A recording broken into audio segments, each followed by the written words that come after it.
Hello guys, welcome back to my channel Pallavi tarot 666 और मैं हाजिर हूँ एक रीडिंग को लेके जिसका टॉपिक है जेमिनी।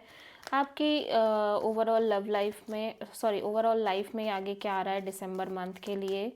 जनरल रीडिंग है, सारे मैसेजेस रेजोनेट नहीं होंगे, जो भी रेजोनेट करे उन्हें रख लीजिए, जो नहीं करा उन्हें सिंपली आपको छोड़ना है। अगर आप पर्सनल सेशन लेना चाह रहे हैं तो आप कांटेक्ट कर सकते हैं, नंबर से सारी डिटेल्स आपको मिल जाएगी। पर्सनल रीडिंग पेड है एंड आप मुझे मेरे इंस्टाग्राम अकाउंट पल्लवी टैरो 666 पर भी फॉलो कर सकते हैं। उसका लिंक डिस्क्रिप्शन बॉक्स में अवेलेबल है। मैं वहाँ डेली वीडियोस अपलोड करती हूँ आपके रिलेशनशिप, लव लाइफ और करियर के लिए। और अगर आप टैरो कार्ड रीडिंग सीखना चाह रहे हैं तो भी आप कांटेक्ट कर सकते हैं, नंबर से ही सारी डिटेल्स मिलेगी।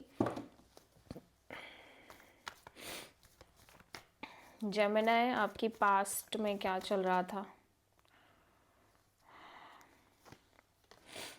Hermit, okay. प्रेजेंट में क्या चल रहा है जेमिनी आपकी लाइफ में?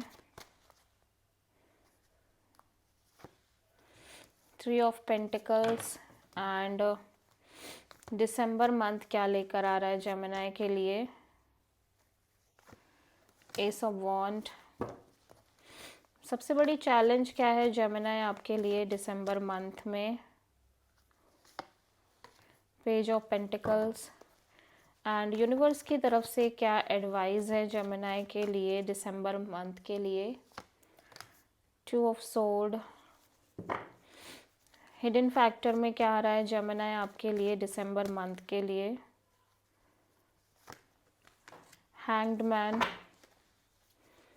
एंड ओवरऑल क्या एनर्जी रहेगी जेमिनी आपके लिए दिसंबर मंथ के लिए?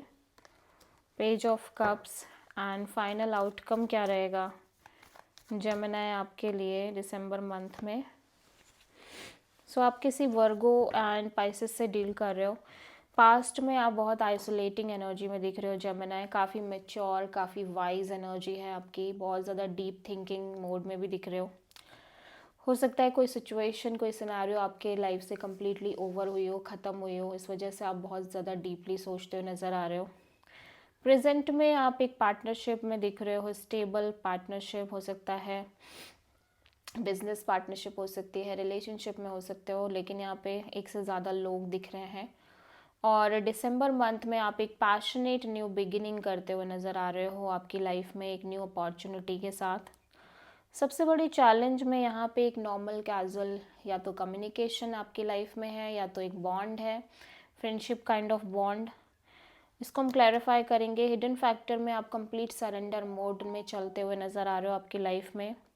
ओवरऑल एनर्जी में मैं देख रही हूँ किसी पर्सन का लिटिल बिट कॉल, मैसेज और अपॉलॉजी आता हुआ नज़र आ रहा है। फाइनल आउटकम में आप काफ़ी फोकस्ड दिख रहे हो, या तो करियर, जॉब या ओवरऑल अपनी लाइफ में, ठीक है, हार्ड वर्क करते हुए नज़र आ रहे हो। पास्ट में यहाँ पे हर्मिट क्यों है जेमिनी के लिए?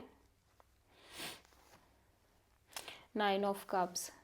पास्ट में कोई सिचुएशन ऐसी हो सकती है जो आपके लिए आपकी विश फुलफिलमेंट हो, आपकी ट्रू हैप्पीनेस हो, बट हो सकता है वो सिचुएशन कहीं ना कहीं ओवर हो गई हो या फिनिश हो गई हो या समथिंग लाइक दैट, जिसकी वजह से आप डीपली सोच रहे हो। लेकिन फिर भी आप अपने आप को हैप्पी और कंटेंटेड रखते हुए नज़र आ रहे हो सिंगल वे में ही, ठीक है। 3 ऑफ पेंटिकल्स यहाँ पे क्यों आया है? यहाँ पे डेफिनेटली एक सिक्योर रिलेशनशिप और पार्टनरशिप दिख रही है जो आपको एक सिक्योरिटी फील करा रही है। लेकिन यहाँ पे ऑब्वियसली थर्ड पार्टी दिख रही है और आप एक live in kind of setup और रिलेशनशिप में भी नज़र आ रहे हो, ठीक है। एस ऑफ वॉन्ड यहाँ पे क्यों आया है जेमिनी के लिए? टावर। ऐसा लग रहा है कि सडन एक अपॉर्चुनिटी आ रही है, बट उस पैशनेट न्यू बिगिनिंग के बाद सडनली एक मेजर चेंज, मेजर ट्रांसफॉर्मेशन और ब्रेक थ्रू मूवमेंट भी आता हुआ नज़र आ रहा है, ठीक है। पेज ऑफ पेंटिकल्स यहाँ पे सबसे बड़ी चैलेंज में क्यों है जेमिनी के लिए? ऐसा लग रहा है कि आपको बहुत सारी चीज़ें हैं जो क्लियर नहीं हो रही हैं रिगार्डिंग अ पर्सन और सिचुएशन और मे बी न्यू बिगिनिंग, जिसकी वजह से आपको ऐसा लग रहा है कि आप किसी सिचुएशन में बहुत ज़्यादा एक नॉर्मल कैजुअल वे में ही आगे बढ़ रहे हो और उतना भी मुश्किल हो रहा है आपके लिए आगे बढ़ना, ठीक है। टू ऑफ पेंटिकल्स, यहाँ टू ऑफ सोर्ड यहाँ पे क्यों आया है एडवाइस में? 7 ऑफ वॉन्ड्स। डेफिनेटली यूनिवर्स कह रहा है कि जब तक आप प्रॉपर क्लियर नहीं हो जाते तब तक आपको कोई भी बहुत ज़्यादा एक्सपेक्टेशन और होप्स रखने की नीड नहीं है, क्योंकि कहीं ना कहीं ऐसा नज़र आ रहा है जेमिनी कि आप कम्प्लीटली ब्लॉक्ड फील कर रहे हो आपके लाइफ में। ऐसा लग रहा है कि चीज़ें, सर्कमस्टांसेस, सिचुएशन ऐसी है जहाँ पर आप कुछ कर नहीं पा रहे हो, ठीक है। और हैंग्ड मैन यहाँ पे क्यों आया है? S of cups. ऐसा लग रहा है कि ओब्वियसली आप एक नई शुरुआत भी कर रहे हो, एक new beginning, emotional kind of new beginning हो रही हो सकता है लव लाइफ में हो रही हो आपका हार्ट चक्रा काफ़ी ज़्यादा ओपन अप दिख रहा है, ओवरवेलमिंग फीलिंग्स दिख रही है, लेकिन आप सरेंडर हो, आप इतना सोच नहीं रहे हो, उम्मीद नहीं रख रहे हो, ठीक है। Page of cups, 2 of pentacles. So हो सकता है कि किसी पर्सन को आप किसी तरह की कॉल, मैसेज और अपॉलॉजी करने के बारे में सोच रहे हो, या फिर कोई पर्सन है जो आपको कॉल, मैसेज और अपॉलॉजी दे रहे हैं, बट आप इस पर्सन को लेके कहीं ना कहीं काइंड ऑफ कंफ्यूजिंग मोड में नज़र आ रहे हो, on end of, in and out, ठीक है। किसी पर्टिकुलर सिचुएशन में आप बहुत एफर्ट और फोकस कर रहे हो, लेकिन साथ ही साथ आप डिटैच भी हो आउटकम से, ठीक है। फोकस तो आप बहुत ज़्यादा कर रहे हो, without any hopes, without any expectations. आप किसी स्कॉर्पियो से डील करते हुए नज़र आ रहे हो। This is the reading for Gemini मिथुन राशि। आई होप की रीडिंग आपसे रेजोनेट करी होगी, पसंद आई होगी, अच्छी लगी है तो प्लीज़ चैनल को लाइक, शेयर एंड सब्सक्राइब करें एंड कमेंट करें। So thank